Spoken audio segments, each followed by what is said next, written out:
on the beach here, but it's too windy. There's some snow flurries. It's cold out on the beach, so I'm in this cleft of a rock.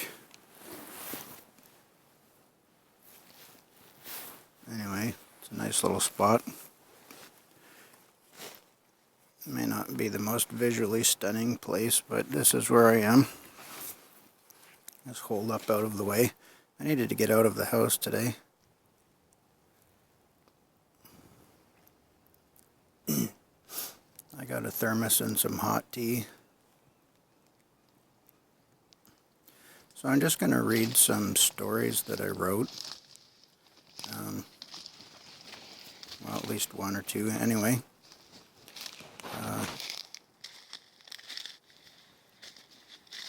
I recently heard that like 1 in 100 people dream and remember their dreams.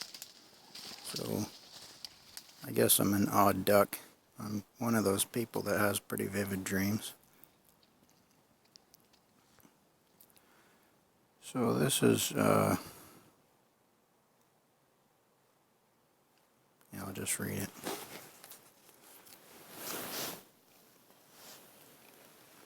I've never done this before. I've only read my dreams to very few people.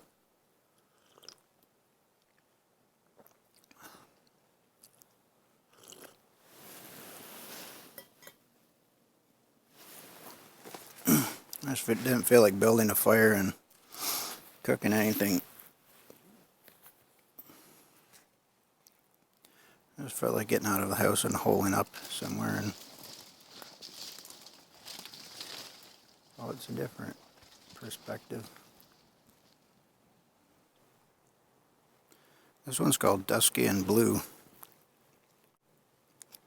On a world tour, so it would seem, as I was in India, nice and warm, arid though not dry. I climb a tree and jump onto the neck of a camel, which annoyed it. I gradually squirmed onto its back. That seemed to settle it down. We went along a trail, following the seaside, large broad hardwood trees, lots of open spaces. We passed 2 more camels, unmounted, on the way. Very serene mood. Ended up at a house. I hopped off and went to the door and met my host, who showed me around. She had a beautifully tended garden outside her kitchen. Rich, loamy soil, fertile, warm, abundant. It draws my heart something awful, some pensive longing in me.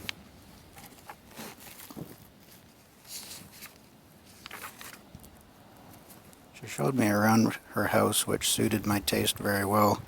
Earthy, natural, all in wood or painted shades of blue. I was moved with inspiration. She had a wonderfully discriminating style, as well as being, well, as beautiful as ever you may find. Dark wavy hair, almond eyes, dark lashes, olive brown skin, pastel blue dress, firm, strong muscles, blocky hands with calluses. Love at first sight. Yeah, I was dizzy. Heart surging with life, emotions gusting through me like leaves in fall, pushed around by a fresh, bracing wind.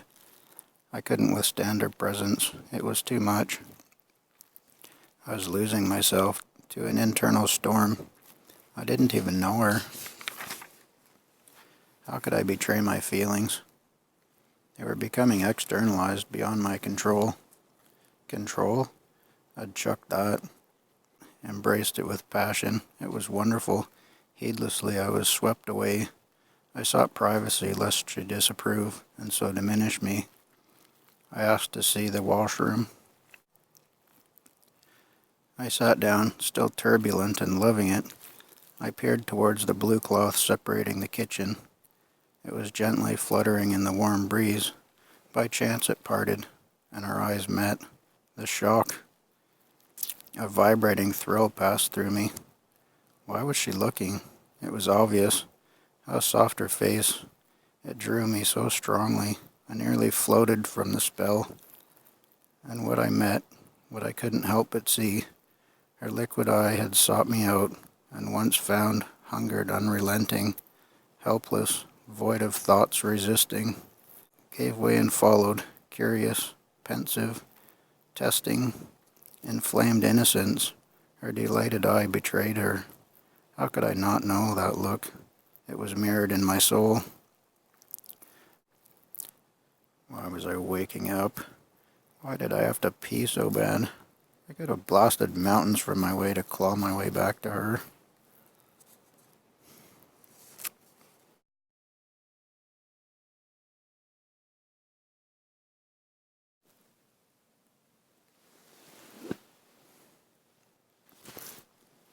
Ugh. Am I ever glad for this hot tea? So this was May 10th, 2007. I called it, "Hey Superman, want a race?" I'm sure you can figure out what this one's about. Just in case I lost all the guys on that last one.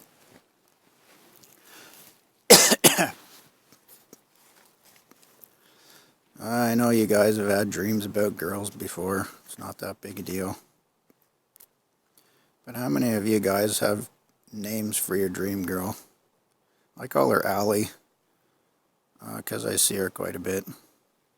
She doesn't always look the same, and our relationship kind of changes some. But anyway, it's convenient. So the last one was Allie.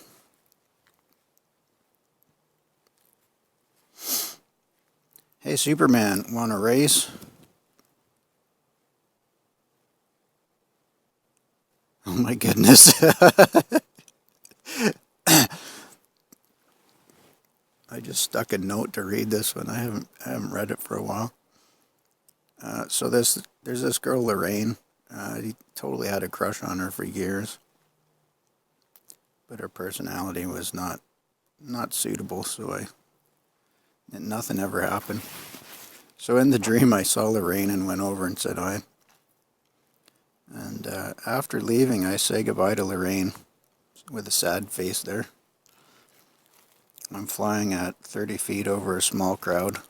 100 feet away, I spot brilliant blue and red iridescence flashing away like a fishing lure. It could only be Superman. He stands out in any crowd. Suspended a few feet off the ground, his cape fluttering silkenly. The rippling blue sheen of muscles projects his personality like a beacon. Magnificent dignity emanates in heated waves. He makes casual conversation with peon-like mortals, automatons by comparison. His unconscious posture, merest gestures are moving inspiration. The sight of him swells my heart into a more noble form. I really like that guy. His association is the best kind of tutor. I desire to engage him and let loose in a moderate bellow, knowing that his uncanny hearing would pick up a whisper from a traitorous flea. I need not strain. "Hey Superman, want a race?" I see his body perk with anticipation. His head pivots like a ship's cannon to lock on me, the source of the challenge. I get a shiver up my spine. What have I done? I smile. The thrill of adrenaline really gets me going. I'm a coiled spring, barely contained. His conversation forgotten, Superman makes a ballistic arc right at me.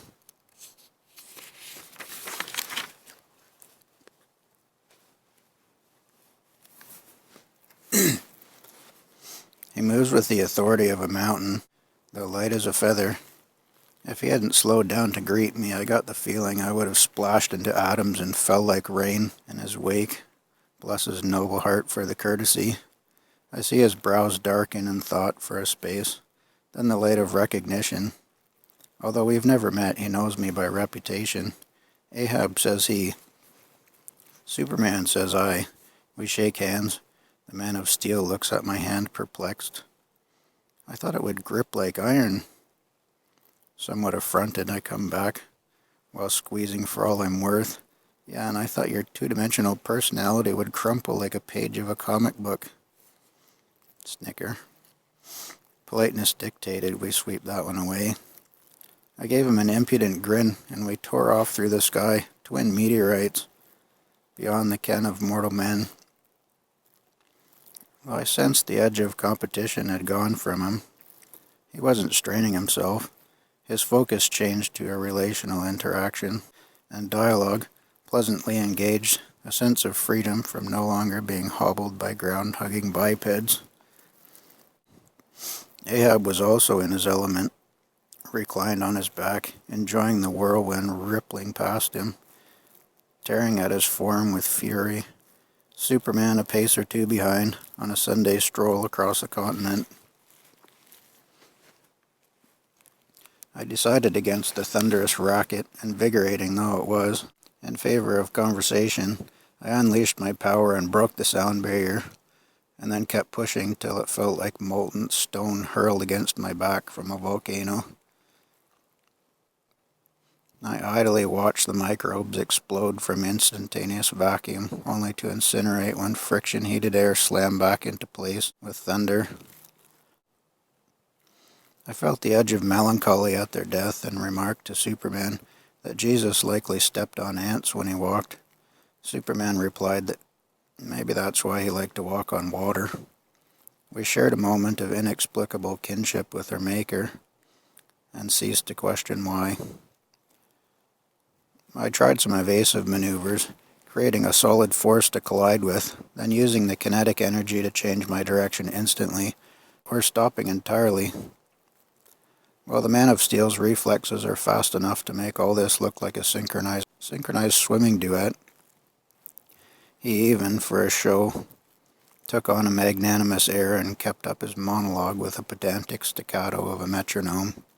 Well, I can't compete with that, though I did win a paternal sort of smile. The Man of Steel's super senses quivered with anticipation. It was now my turn to follow his lead, and soon we were walking through an open kitchen door, which set off my finely tuned sense of smell, if 100 miles closer to the source than his. It seems he worked up a super appetite, and homemade lemon meringue pie was just the thing. We sat down and started shoveling. I think we are alike in many things, him and I, for every scrap of meringue was gone before we waded on into the marshmallow tortilla. Somewhere in the back of my thoughts, I wondered whose pie we were eating, in whose kitchen, but sitting beside a moral titan appeased any doubts I had. Besides, I was determined I was going to finish first in something today, even if it was only out-singing his super sugar rush and winning the pie-eating contest. Ahab, the Man in Black, looked deep into the eyes of the man in red and blue and said, "Are you saving that meringue on your chin, or can I have it?" Superman replied, "I think this is a great beginning for a long journey."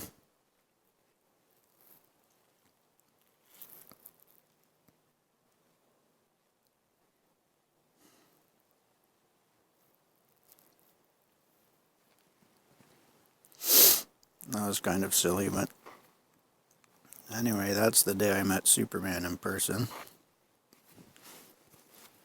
I didn't compare as well as I wanted.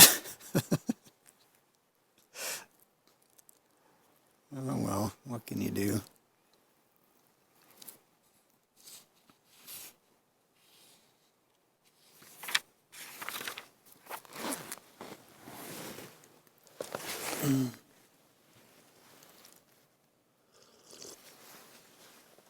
Yikes. I'm glad for this tea.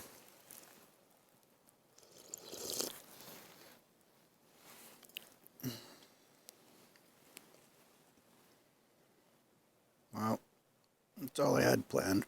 I might dig up another one.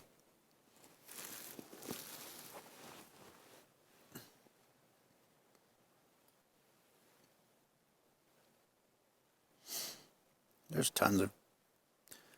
I got like 6 books like this. I thought I'd go through a few and see how that went.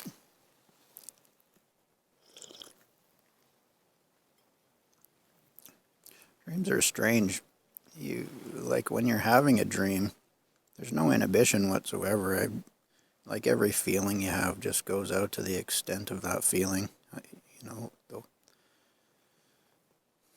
It stretches you emotionally and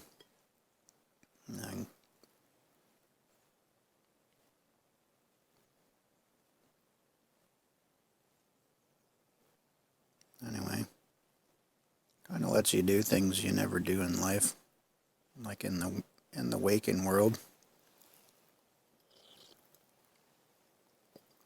Here I am sitting on a cold rock.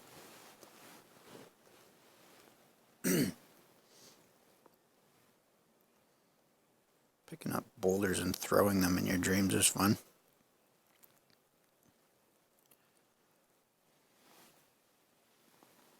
Well, see you guys.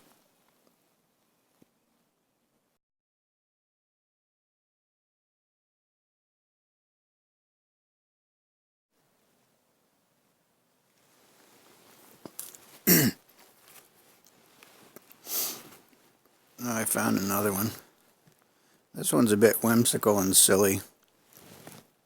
I dreamed it in first person, so technically I wasn't a human. It's called Birdman Jack.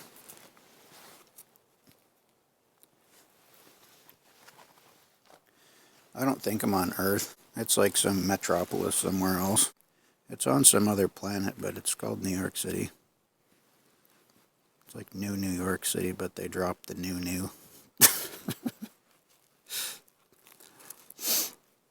New York City, 11 a.m. The sun streams in a bay window.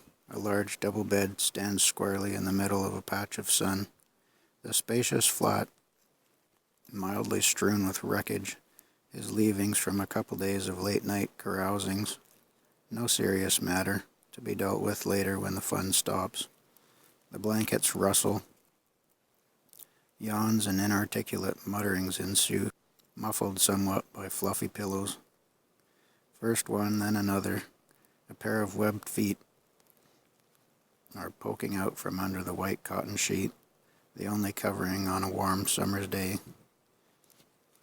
When the sounds become more vigorous, even wakeful, the sheets are thrown back, revealing a pair of fluffy legs as colorful as a peacock tail.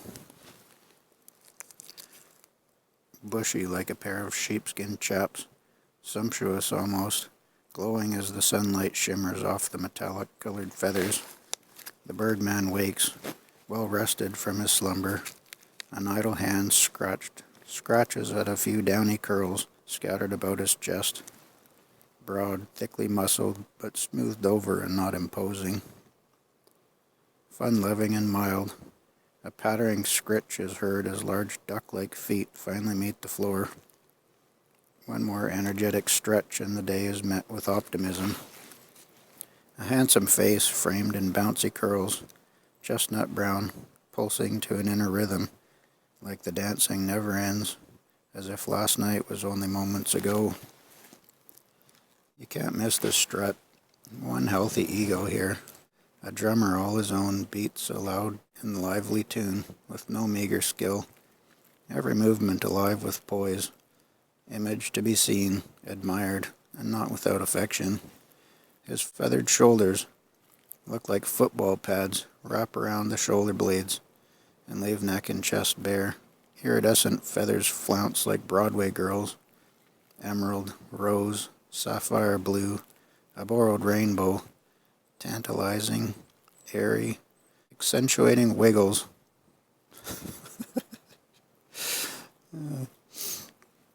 Tantalizing, airy, accentuating wiggles. An exclamation to every pointed move. It's time to join the world, starting slow, gradually working up a frenzy that will live all night. A cafe, his favorite, in his mind's eye. The scent of coffee, heady and strong, the hum of people, a living backdrop, a vital context on the stage called life.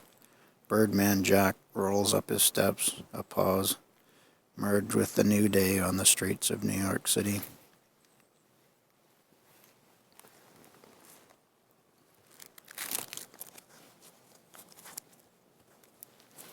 I've been a non-human a bunch of times. It seems kind of normal at the time.